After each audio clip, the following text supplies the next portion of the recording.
यदा लीलायते अर्चिः समिद्धे हव्यवाहने तदाज्य भागावन्तरेण आहुति प्रतिपादयेत्।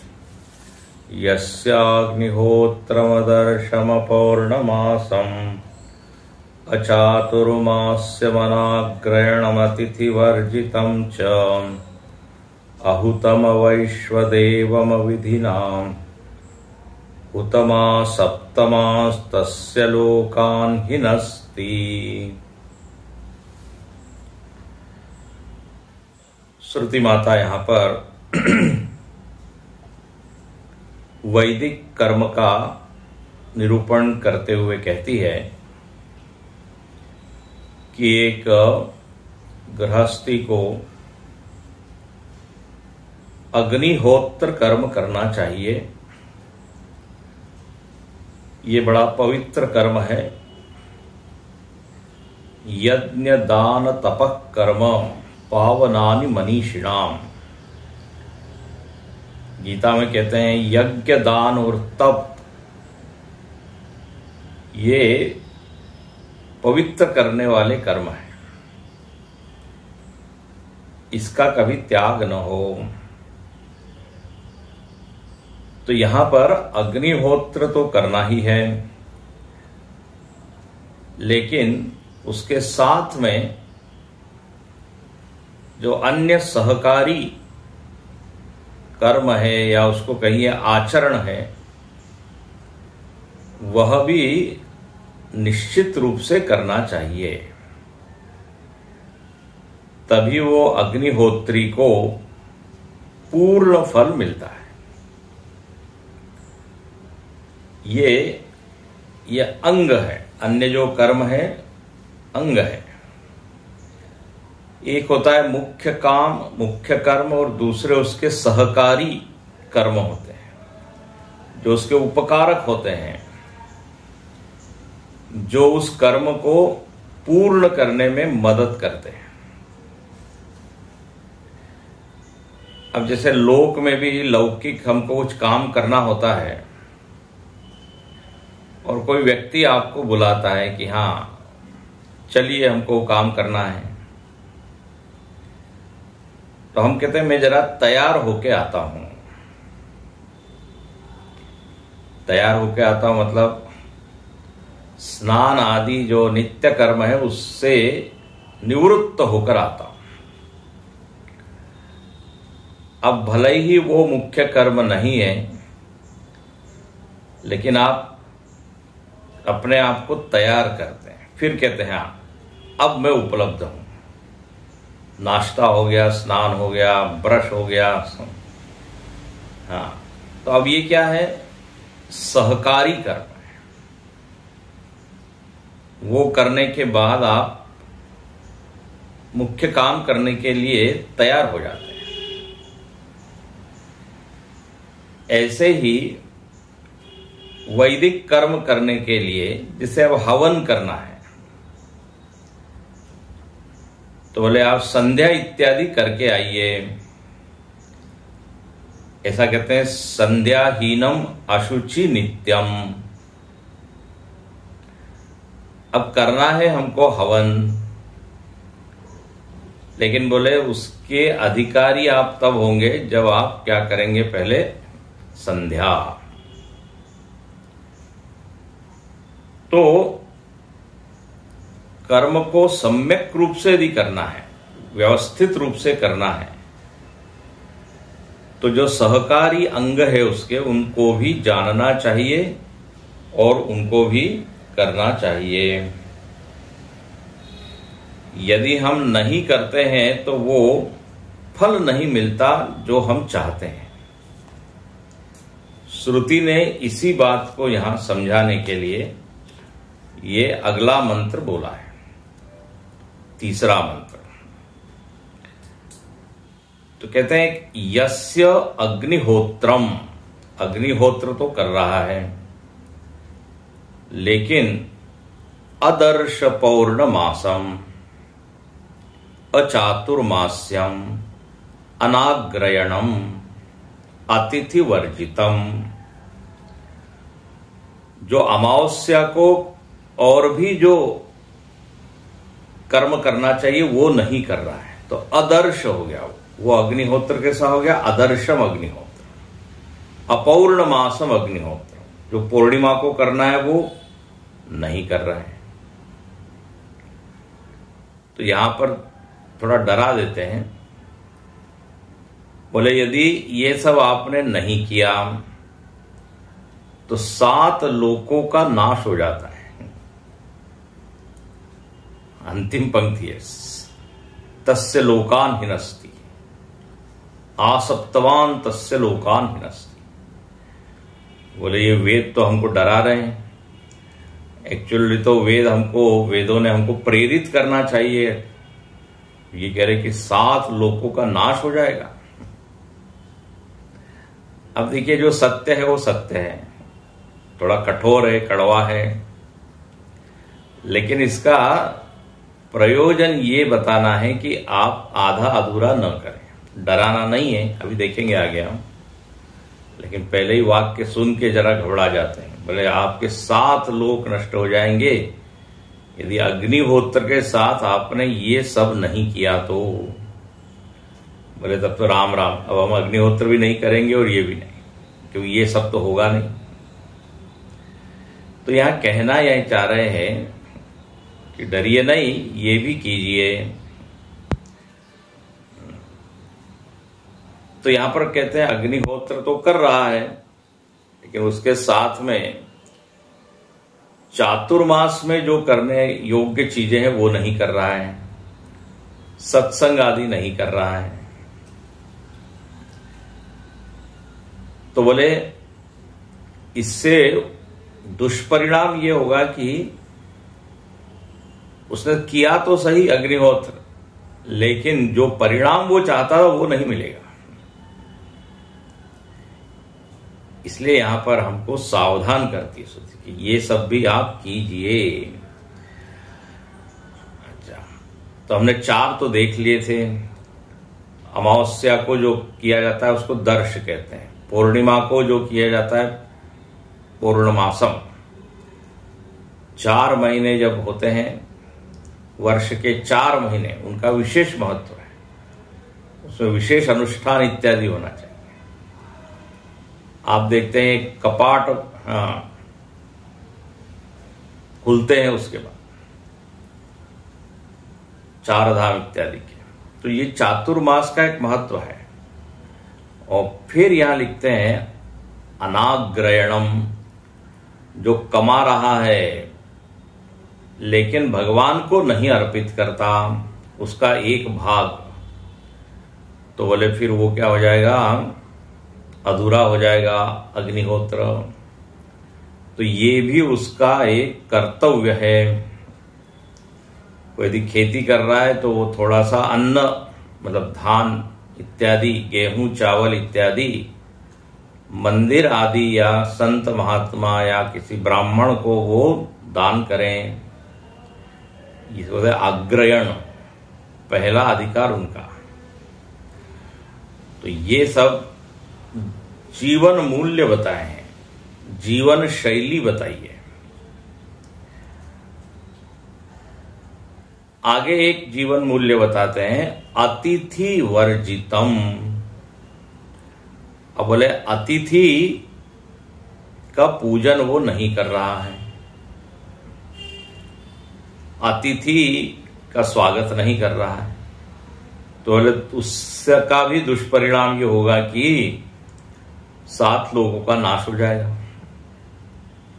तो अब ये हमारे भीतर एक जीवन मूल्य डाल दिया कि भाई अतिथि की आवभगत की जाए, उसको भोजन इत्यादि दिया जाए, स्वागत सत्कार किया जाए।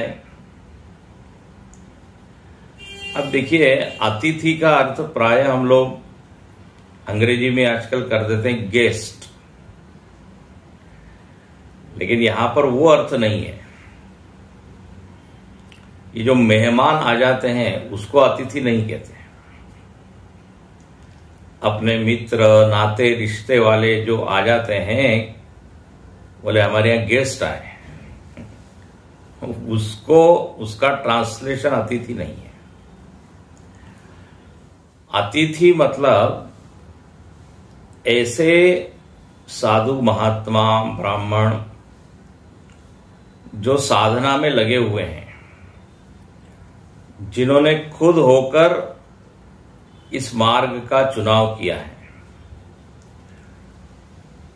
और ऐसे लोग परिव्राजक होते हैं, घूम रहे हैं, भोजन बनाने की जिनको चिंता नहीं है। बोले क्यों? बोले सद्गृहस्थ लोग हमको क्या करेंगे, इसकी व्यवस्था कर देंगे। किसी भी द्वार पर जाएंगे तो वो भिक्षा दे देंगे।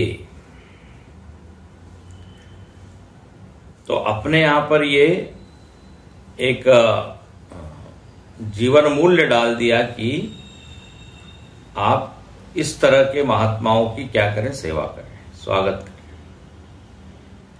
अतिथि देवो भव जो ये कहा है, जो फोन करके आ जाते हैं अपने नाते रिश्ते वाले, उनको नहीं कहा है अतिथि।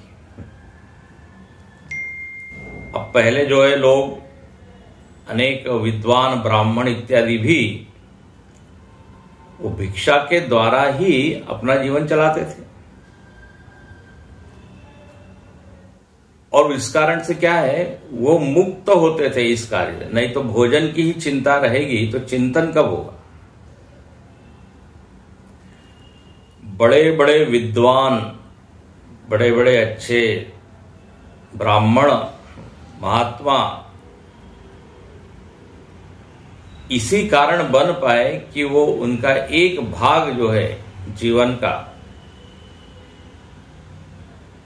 उसकी चिंता उनको नहीं थी। दोपहर में कहीं भी जाएंगे किसी द्वार पर, भिक्षाम देही, तो भिक्षा मिल जाएगी। सायंकाल में भी किसी द्वार पर जाएंगे, वहां भिक्षा मिल जाएगी। तो यह अतिथि पूजन गृहस्थ का क्या है, एक कर्तव्य है, वो करना चाहिए।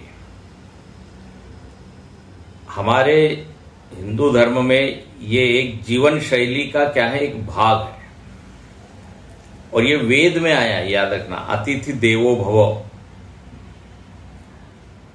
मातृदेवो भव, उसमें देव बुद्धि रखने के लिए कहा है। वो मराठी में एक ने बड़ा मजाक कर दिया, बोले अतिथि लोग आते हैं, अब घर छोटा है तो ये सुनते हैं कि भाई वो अतिथि आ रहे हैं, तो बोले डर लगता है। अतिथि देवो भव नहीं, अतिथि देतो भयो। अतिथि क्या है, भय देता है, अरे बाप रे अब आ गए, अब कब तक रहेंगे। हमारे गुरुजी बता रहे थे, बोले कोई एक महात्मा जी आ गए आश्रम में, और वो बहुत दिन तक टिके रहे। अच्छा, उनका व्यवहार भी उतना कुछ ठीक ठाक नहीं था। गुरुजी बता रहे थे, बोले वो तो कहने लगे मैं आपका अतिथि हूं, पूज्य हूं, मैं देव हूं, तो अब मैं तो यहीं रहूंगा। गुरुजी बोले मैं तो अब देवता का विसर्जन करना चाहता हूं। ऐसा देवता का विसर्जन होता है, पहले आवाहन होता है, बोले आवाहन तो ठीक ठाक हो गया, लेकिन अब विसर्जन करना चाहता हूं। संध्या इत्यादि में भी गायत्री का आह्वान किया जाता है, फिर हम कहते हैं गच्छ देवी यथा सुखम। अब गणेश जी को हम बैठाते हैं ना गणेश चतुर्थी में, फिर विसर्जन भी होता है। तो अब कोई इस तरह के लोग जो मान न मान मैं तेरा मेहमान, तब फिर लोग जरा घबराते हैं अतिथि सेवा से। तो यहां पर याद रखना, अतिथि का अर्थ ऐसे परिव्राजक लोगों से है, जो कि जिनका लक्ष्य भगवत प्राप्ति है, जिनका लक्ष्य साधना करना है, पूरा समय वो उसी के लिए देना चाहते हैं। इसलिए गृहस्थ व्यक्ति के लिए कहा है, उसका एक कर्तव्य है कि ऐसे लोगों का ध्यान रखें। अब देखिए, जिस प्रांत में या जिस राज्य में या जिस देश में ये जीवन मूल्य है ही नहीं कि अतिथि नाम की एक चीज होती है और उसकी सेवा करना भी हमारी ड्यूटी है, तो स्वामी जी बता रहे थे, बोले ऐसे देश में या राज्य में साधु आएंगे ही नहीं। अरे बोले यहां भोजन की तो व्यवस्था हो ही नहीं सकती, पलायन कर जाते हैं उस प्रांत से, उस भाग से जहां पर गृहस्थों में ये जीवन मूल्य डाला ही नहीं गया है, उनको मालूम ही नहीं कि ये भी कुछ होता है। अब विदेशों में यदि कोई साधु बाबा इस तरह से किसी द्वार पे खड़ा हो जाए तो आपको क्या लगता है वो कुछ करेंगे? बोले ये कौन आ गया, फोन कर देंगे पुलिस को, बोले अरेस्ट करो, मालूम नहीं somebody स्टैंडिंग अनइनवाइटेड, वहां तो आप जा नहीं सकते बिना, तो वो मूल्य है ही नहीं, उस तरह की वृत्ति या संस्कार डाला नहीं गया। अब कई जगह हम देखते हैं कोई महात्मा साधु आए तो वो गृहस्थी लोग कहते हैं आगे चलो आगे चलो, आगे बढ़ो। यह कई बार द्वार पर जो है लिखा रहता है, कुत्ते से सावधान। अब ये बाबा जी कह रहे हैं बहुत भिक्षाम देही, उधर से जो है ये श्वान जो है वेद पाठ शुरू कर देते हैं, भौ भौ भौ। तो घर के लोगों को ये यदि मालूम नहीं हो कि इस तरह का भी एक कर्तव्य है, तो फिर सेवा तो नहीं हो पाएगी। अच्छा, फिर ऐसे जगह पर साधु लोग जाएंगे भी नहीं। अब ऐसा नहीं है कि लोग दान नहीं देते हैं, लेकिन क्या है, हमारे स्वामी जी बता रहे थे, आजकल लोग ऑर्गेनाइजेशन को दान देते हैं, संस्थागत संस्था को देते हैं। ठीक है, लेकिन अब यदि किसी की संस्था न हो तो, अब पहले के जमाने में तो जितने साधु महात्मा हुए उनकी कोई संस्था नहीं थी, कोई ट्रस्ट नहीं था कि ATG सर्टिफिकेट लेके घूम रहे हैं, बोले आप दीजिए दान, हम आपको रिसीट देंगे, ये तो था नहीं। अब कबीरदास जी का कोई ट्रस्ट थोड़ी था, सूरदास जी, तुलसीदास जी, इन लोगों का जीवन चला इसी मूल्य के कारण, और इसी के कारण वो लोग अपने मन को पूरी तरह इस भगवान में लगा पाए। नहीं तो कहते ना, भूखे भजन न होए गोपाला, भोजन की यदि व्यवस्था ना हो तो तब फिर साधना नहीं हो पाएगी। तो ये एक बहुत सुंदर कार्य बताया गया। और बोले जो ये नहीं करता अतिथि वर्जितम च, तो अग्निहोत्र तो कर रहा है लेकिन साधु महात्मा परिव्राजक की कोई सेवा नहीं कर रहा है, बोले तब तो कठिन है।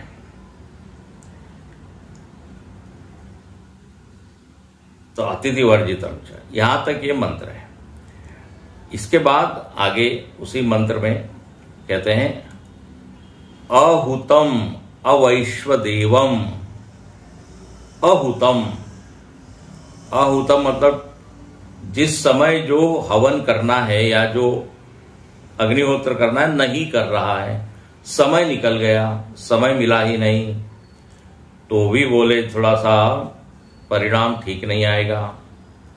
अवैश्वदेवम, अवैश्वदेवम, वैश्वदेव मतलब जो ये प्रकृति है, इस प्रकृति को क्या कहा है, देव का है, वैश्वदेव। बोले इसके लिए कुछ निकालना, अन्न इत्यादि, जैसे अपने यहाँ कहा था ना, कौवे के लिए, गाय के लिए, पक्षी के लिए, उनका भी हिस्सा बनता है, वो भी कंट्रीब्यूट करते हैं। हमको मालूम नहीं है लेकिन वो भी कंट्रीब्यूट करते हैं। तो अपने यहाँ तो ये परंपरा ही है, गोग्रास है ना, गाय के लिए निकाल के रखना। पहले के जमाने में सब लोगों को मालूम होगा, अपने घर में एक रोटी बचा के रखते थे अंत में, बोले जब गाय आएगी तो उनको देंगे, या पहले वो गाय को देते हैं उसके बाद फिर खाते हैं। अनेक गांव में इस तरह का अभी भी प्रचलन परंपरा है। तो पक्षी के लिए देना, कौवे के लिए, चिड़िया के लिए, फिर चूल्हे में अग्नये स्वाहा, अग्नि को देना, क्योंकि इन सब ने हमारी मदद की है, उसके बिना हम नहीं जी सकते। अब तो चूल्हा रहा ही नहीं है तो गैस में तो कैसे डालें। लेकिन देखिए भावना देखिए यहां। तो अवैश्व देवम, जो ये नहीं कर रहा है, गीता में तो ऐसे लोगों के ऊपर भगवान बड़े नाराज होते हैं।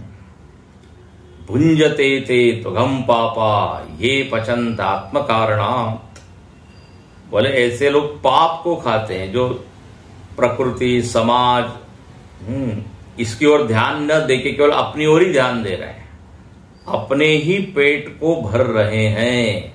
बोले वो पाप को खा रहे हैं, इतना कठोर बोला है। और बोल दिया है वो तो चोर है, तेन है वो। प्रकृति से, समाज से ले रहे हैं लेकिन दे नहीं रहे कुछ। चोर तो उसी को कहते हैं ना जो लेना जानता है, देना नहीं जानता। तो अवैश्व देवम, बोले जो ये वैश्वदेव नहीं कर रहा है तो फिर गड़बड़ होगा।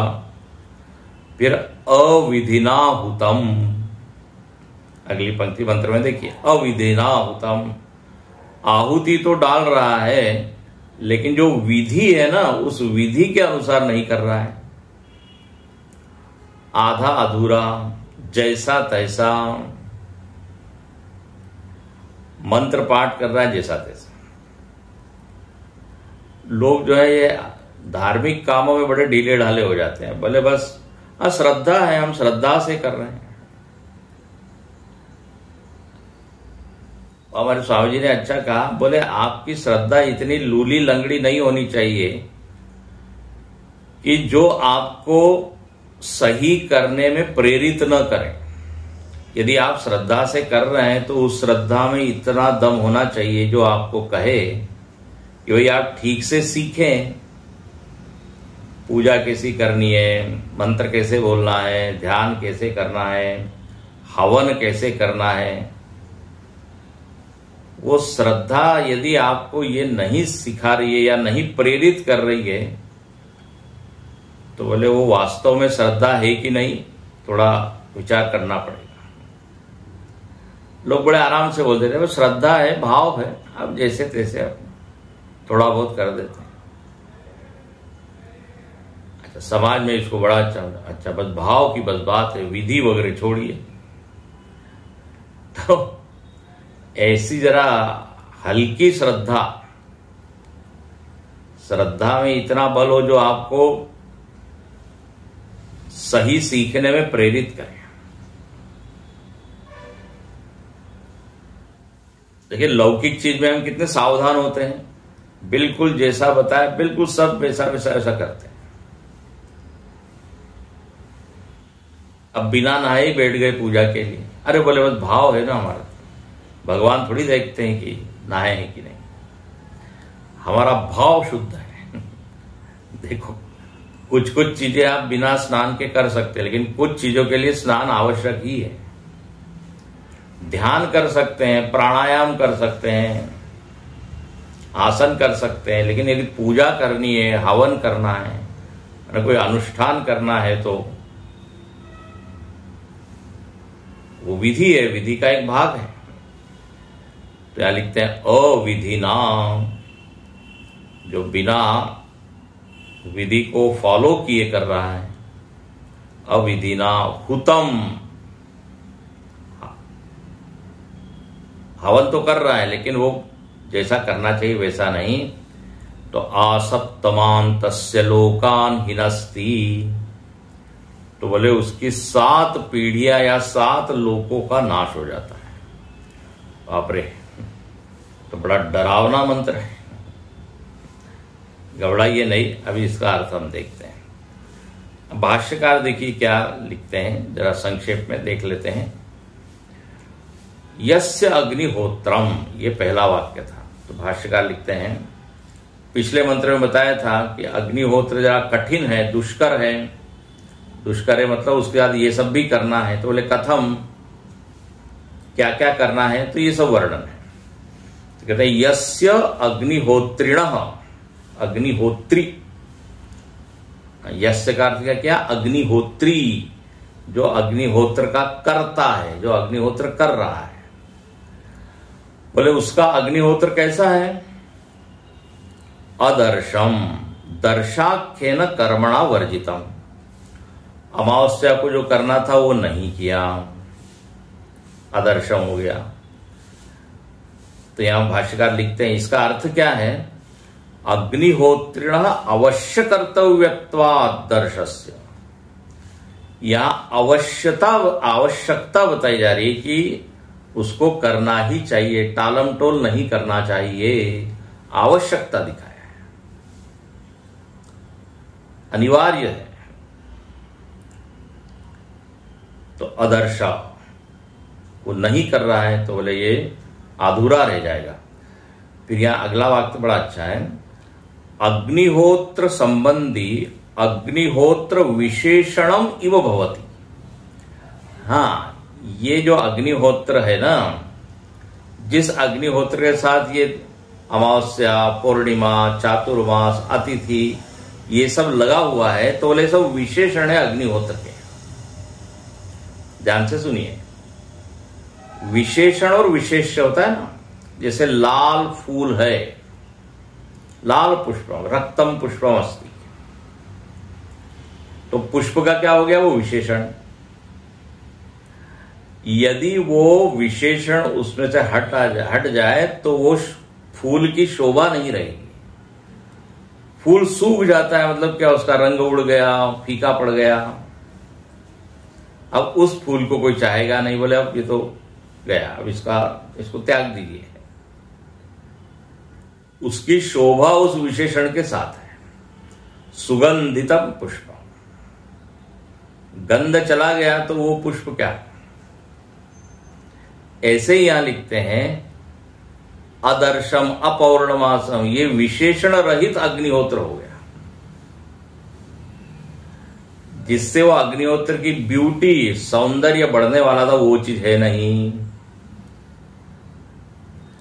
तो यहां श्रुति माता कह रही है आपका अग्निहोत्र फलदायी होगा, सुखद होगा, वांछित परिणाम वाला होगा यदि ये किया तो विशेषणम इव भवति, ये विशेषण की तरह है। तद अक्रियमाणम इति एतद, यदि ये नहीं किया तो फिर वो विशेषण रहित हो जाएगा। इसलिए भाष्यकार यहां लिखते हैं जैसे अमावस्या को जो करना है वो करना चाहिए, वैसे ही तथा अपौर्णमासम इत्यादिषु अपि अग्निहोत्र विशेषणत्वम द्रष्टव्यम, सबके साथ लगा लीजिए, सब विशेषण बन जाते हैं उस अग्निहोत्र के। पौर्णमास युक्त अग्निहोत्र, दर्श कर्म युक्त अग्निहोत्र, अतिथि पूजन सहित अग्निहोत्र, हो गया ना। तो सब जगह ये लगा लीजिए। अब यहां लिखते हैं अपौर्णमासम, तो यहां लिखते हैं अग्निहोत्र अंगत्वस्य अविशिष्टत्वात् अपौर्णमासम पौर्णमास कर्म वर्जितम। अपौर्णमासम के ऊपर लिख दिया, बोले पूर्णिमा को करने वाला एक कर्म है, वो अंग है, अग्निहोत्र का एक अंग है, सहकारी है। अग्निहोत्र कंप्लीट होगा जब पूर्णिमा को भी आप जो बताया है वो किया जाए, यदि नहीं करते हैं तो अपौर्णमासम। ऐसे ही अचातुर्मास्यम, चातुर्मास्य कर्म वर्जितम। 4 महीने आपको कल बताया था, 4 महीने में विशेष लोग क्या करते हैं, कोई संकल्प लेते हैं, कोई अनुष्ठान करते हैं, वो भी करना चाहिए गृहस्थी को, मतलब वो उसने नहीं किया। फिर कहते हैं अनाग्रयणम। अब अनाग्रयणम का अर्थ क्या है? आग्रयणम शरदादि कर्तव्यम। शरदादि ऋतु में, जैसे कल बताया था आपको, फसल तैयार है ना, गेहूं चावल इत्यादि, जिस समय जो फसल तैयार हो जाती है उसके बाद उसको देना चाहिए, कर्तव्यम शरदादि ऋतु में। ये जब भी वो तैयार हो जाए। अब इसका प्रैक्टिकल अर्थ कल हमने बताया था। अब सब लोग तो खेती नहीं करते हैं, तो बोले जो भी आप कमा रहे हैं उसका एक भाग जो है वो पहले दीजिए। देखो अन्य धर्मों में ये लोग वो निभाते हैं, चर्च में या मस्जिद में वो देते हैं उतना, 10% कहिए या सम % होता है, देना चाहिए।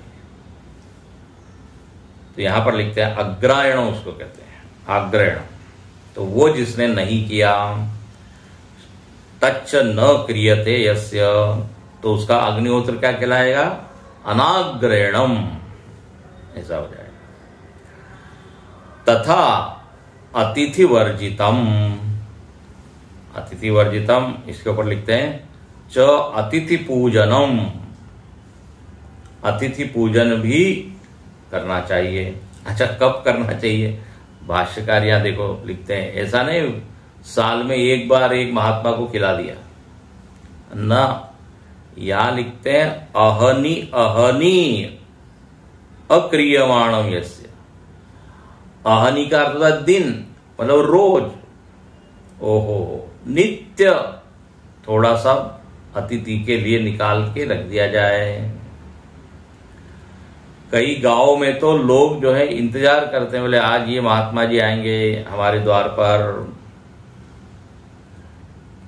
4 दिन हो गए आए नहीं। हाँ, तो गांव में तो ये सब अभी कल कह रहे थे ना, ये वेद का जल भागीरथी अभी बह रही है, धारा भले ही पतली है लेकिन है।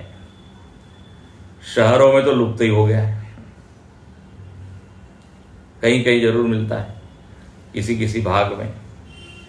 तो यहां लिखते हैं अहनी अहनी, रोज जो है वो अतिथि की सेवा कर रहा है। यदि वो नहीं करता है तो वो क्या हो जाएगा? अतिथि वर्जितम। अच्छा, फिर कहते हैं अगला जो वाक्य है अहुतम। अहुतम के ऊपर भाष्यकार लिखते हैं यस्य स्वयं सम्यक अग्निहोत्र काले अहुतम। जो समय है, जिस समय वो अग्निहोत्र करना चाहिए उस समय नहीं किया। कई बार होता है ना, संध्या इत्यादि करना है, या आज के हम लोग जो पूजा इत्यादि करते हैं, अब अग्निहोत्र तो कितने करते हैं मालूम नहीं, लेकिन पूजा जब करना चाहिए नहीं किया, 2 दिन 4 दिन जो है वो छूट गए, टाइम ही नहीं मिला, तो खंडित हो जाती है। भले ऐसा न होवे, जो काल है भले ही 2 मिनट हो 5 मिनट हो, कुछ कर ले, पूरा विस्तार से यदि नहीं हो पाए तो हल्के से नाम स्मरण कर ले, केवल अगरबत्ती दिखा दे, but something should be done. तो यहां तो कहते हैं अग्निहोत्र काले अहुतम। अब जो समय है वो नहीं किया, रात में कर रहे हैं, रात में थोड़ी करना है, प्रातः काल करना है। आपको कल बताया था प्रातः काल और सायंकाल, अग्नये स्वाहा, प्रजापतये स्वाहा इत्यादि। तो बोले ये वो नहीं किया उसने तो अहुतम हो गया। फिर कहते हैं वैसे ही अवैश्वदेवम। अब इसके ऊपर लिखते हैं अदर्शादिवत अवैश्वदेवम। वैश्वदेव कर्मवर्जितम। अब किसी को दे ही नहीं रहा है, नेचर प्रकृति को। अब जैसे कहते हैं अब गाय इत्यादि नहीं है तो भाई आप पेड़ों को पानी दीजिए, कम से कम पर्यावरण को संभालिए। ये भी क्या है, वैश्वदेव की ही पूजा है। आजकल तो पर्यावरण के ऊपर बहुत क्या कहते हैं ध्यान देने की जरूरत है, नहीं तो आगे की पीढ़ी हम लोगों को कोसेगी कि क्या दिया आप। एक ने पूछा, अगली पीढ़ी से यदि पूछा जाए आपने क्या दिया, पूर्व पीढ़ी ने हमको क्या दिया, तो बोले बिस्लरी बॉटल ये दिया है, शुद्ध पानी रहा ही नहीं। तो वैश्वदेव ये विश्व ही देव है, तो बोले उसके लिए कुछ करना चाहिए। तो जिसका नहीं है वो कर्मवर्जितम हो गया। फिर हूयमानम अपि अविधिना हुतम, वो आहुति तो दे रहा है लेकिन अविधिना, न यथाहुतम इति एतत्, जिस तरह से डालना चाहिए। अब पीछे मंत्र आया था ना, यदा लेला यते अर्ची सविद्धे हव्यवाहने, जब अग्नि अच्छी तरह से प्रज्वलित हो तब उसके मध्य भाग में आप समिधा डालिए। तो ये विधि हो गई। अब उस तरह से नहीं वो कर रहा है, तो इस तरह ये 7 चीजें जो है उसमें दोष आ गया। ध्यान से सुनिए, इसलिए भाष्यकार लिखते हैं एवं दुस्संपादितम। दुस्संपादितम मतलब ठीक से नहीं किया।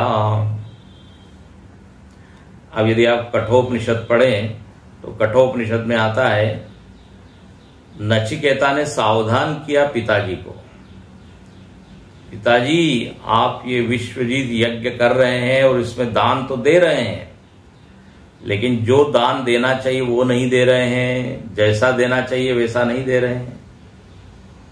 पीतोदका, चग्धत्राण, दुग्ध दोहा, ऐसी गायों को वो दान कर रहे थे जो दुबली पतली, कुछ दूध नहीं दे सकती, जिसने आखिरी बार घास खाया हो, मतलब प्राण बिल्कुल अब जाने को है। ये दुस्संपादित हो गया। नचिकेता वहां सावधान करता है, बिल्कुल यही बात है, दुस्संपादित। वहां वो कहता है आनंदा नाम ते लोका, बोले इससे आप जिस लोक में जाएंगे वो लोक जो है वो आनंदा होगा। आनंदा मतलब आनंद नहीं मिलेगा, जो यहां पे अभी आगे आने वाला है, नाश होगा। तो दुस्संपादितम या असंपादितम, या किया ही नहीं, या तो गलत किया या किया ही नहीं। तो यदि ऐसा होगा तो परिणाम ठीक नहीं होगा।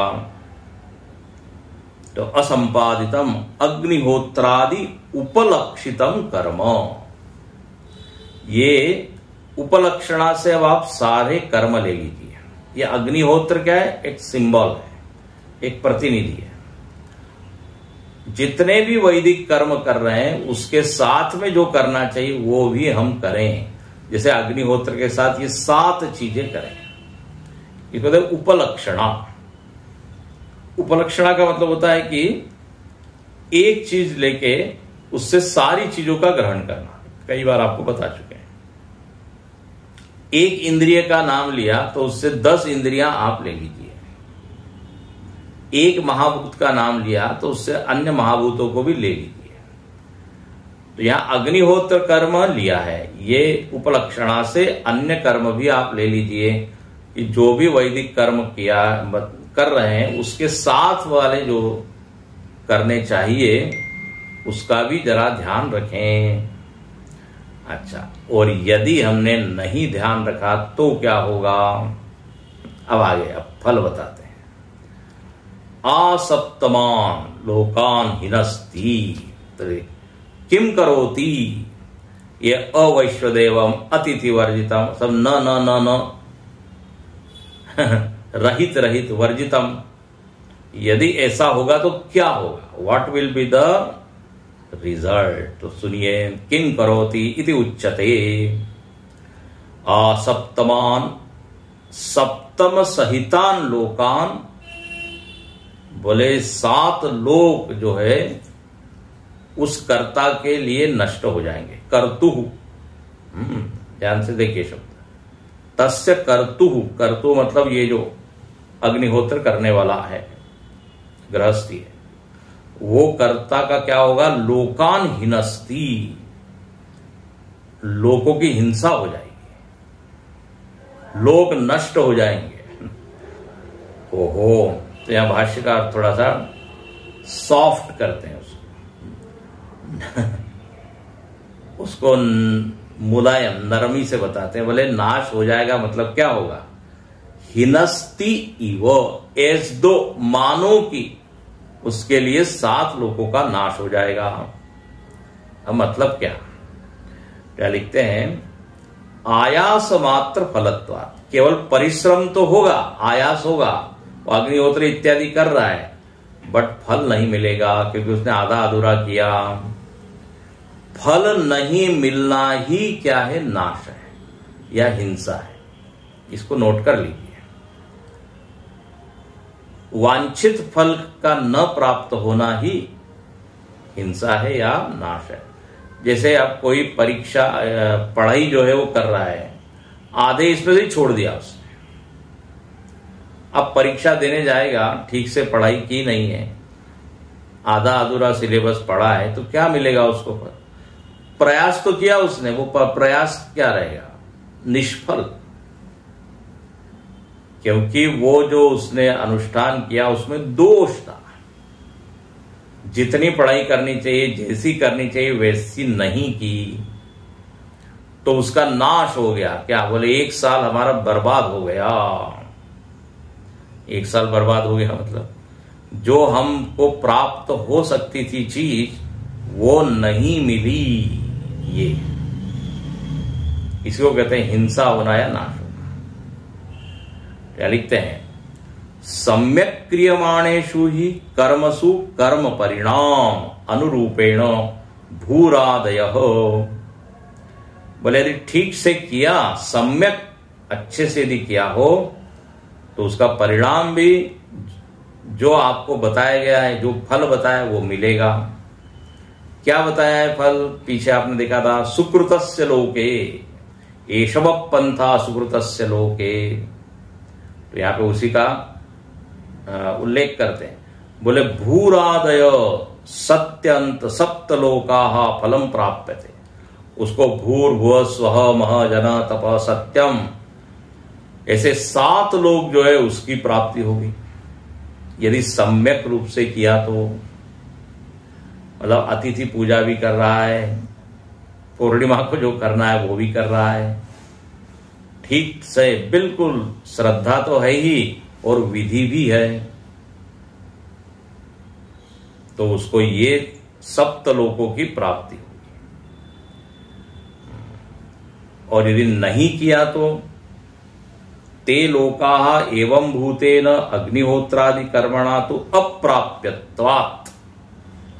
यदि इस प्रकार जैसा कहा यदि नहीं किया तो प्राप्ति नहीं होगी, और मानो कि उसने क्या हुआ, हिंस्यति इवो, मानो कि उसने हिंसा ही कर दी, 7 लोकों की नष्ट हो गए उसके लिए।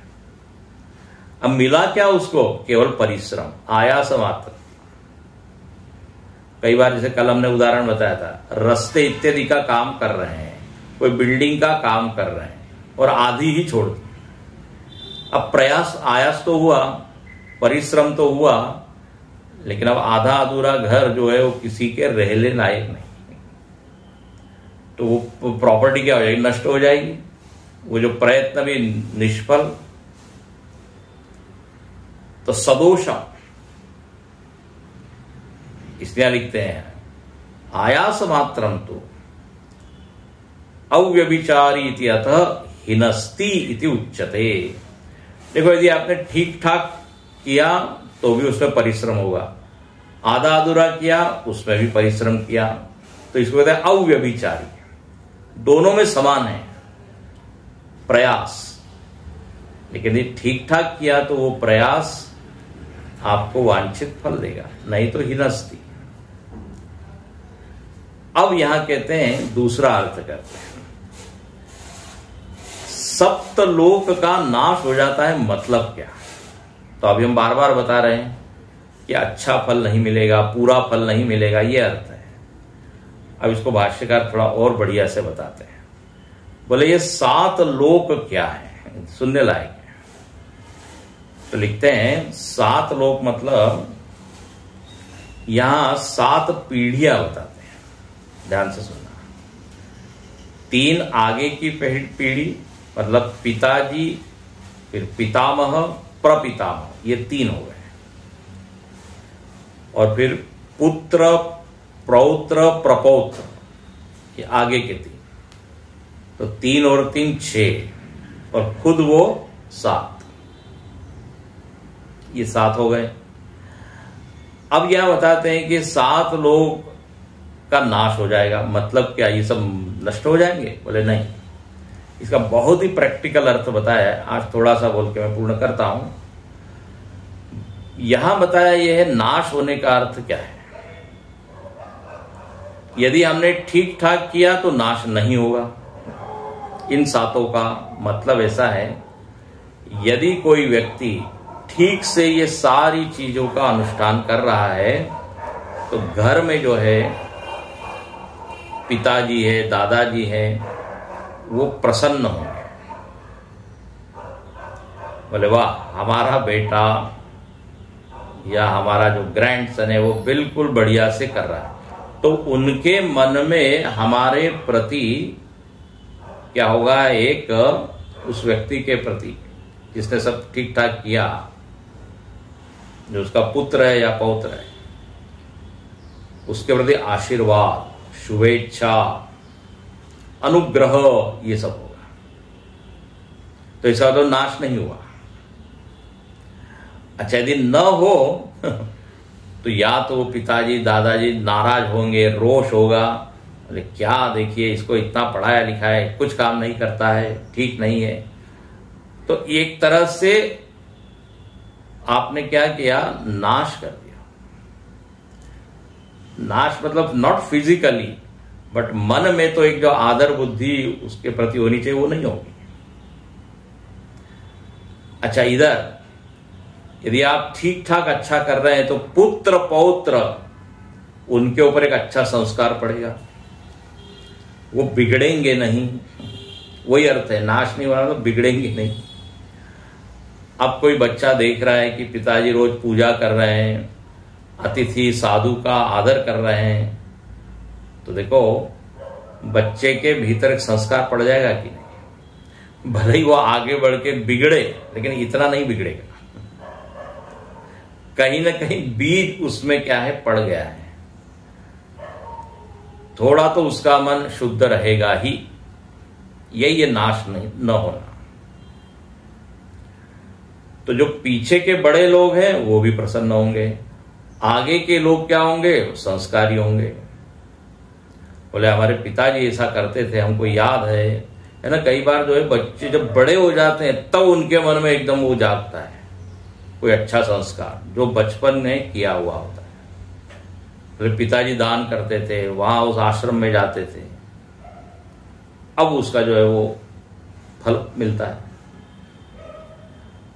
तो इसका मतलब है नाश नहीं हुआ। यहां भाष्यकार ने बड़ा अच्छा कहा कि वो 7 से संबंधित रहता है, जुड़ा हुआ रहता है। यदि वो गृहस्थी ठीक ठाक व्यवहार करें तो आगे और पीछे आगे वाले लोग सेवा इत्यादि करेंगे। भाष्यकार लिखते हैं सेवा करेंगे, आदर देंगे। बोले हमारे दादाजी है ना, दादाजी की बड़ा वो ख्याल करेगा। बोले इन्होंने कभी जीवन भर झूठ नहीं बोला, किसी को दुखाया नहीं, दुख नहीं दिया। तो उस पोते या नाती के मन में एक आदर, ये बहुत बड़ी कमाई है।